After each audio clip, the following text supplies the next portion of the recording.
Troisième, l'opposition des Mont-Saint-Jean était mal choisie. La première condition du champ de bataille est de ne voir pas de défilés sus et derrière.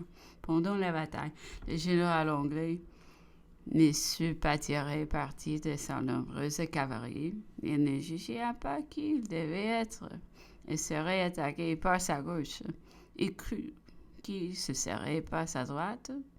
Malgré la diversion opérée en sa faveur par les 38 Prussiens des général Bülow, il eut deux fois opéré sa retraite dans la journée, si cela lui eût été possible. Ainsi par les faits, aux étranges bizarreries des événements humains, les mauvais choix de son champ de bataille qui rendaient toute retraite impossible a été la cause de son succès.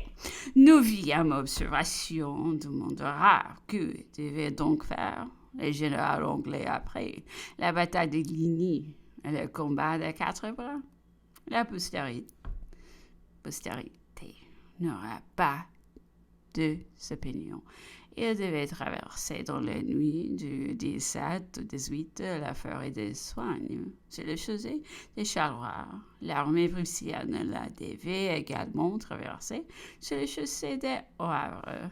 Les deux armées se réunirent à la pointe du jour sur Bruxelles, laissée des arrière-gardes pour défendre la forêt. Gagner quelques jours pour donner le temps aux Prussiens de disperser par la bataille de Ligny de rejoindre leur armée, se renforcer des 14 régiments anglais qui étaient en garnison dans les places fortes de la Belgique.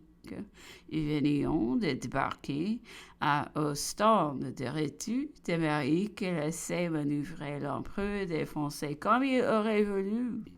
Aurait-il, avec une armée de 100 000 hommes, traversé la forêt des Soignes, pu attaquer ou déboucher les deux armées réunies, fortes plus de 200 000 hommes, étaient en position?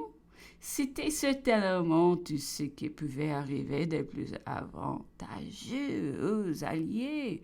Se serait-il contenté de prendre lui-même position?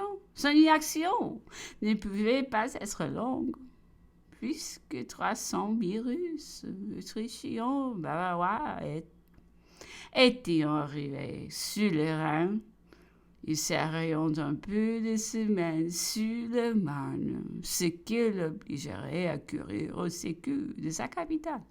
C'est alors que l'armée anglo-prussienne devait marcher et se joindre aux Alliés sur Paris.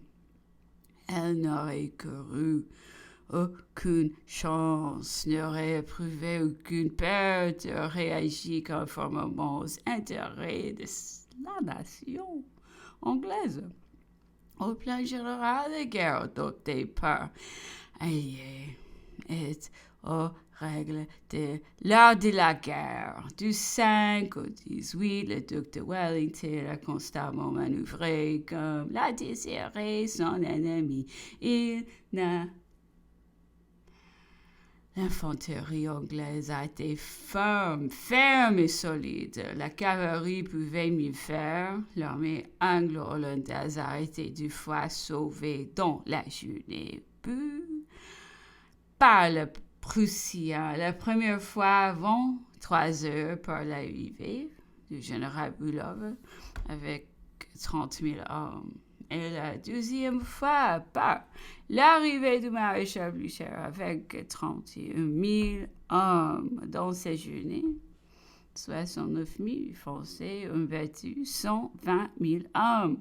La victoire leur a été arrachée être 8 et 9 heures, mais par 50 000 hommes. Quand se figure la contenance du peuple de Londres au moment où il aurait appris la catastrophe de son armée et qu'il en avait prodigue le plus pur de son sang pour soutenir la cause des rois contre celle du peuple, des privilégiés contre l'égalité, les oligarques contre les libéraux, les principes de la Sainte Alliance contre ceux de la Souveraineté du peuple.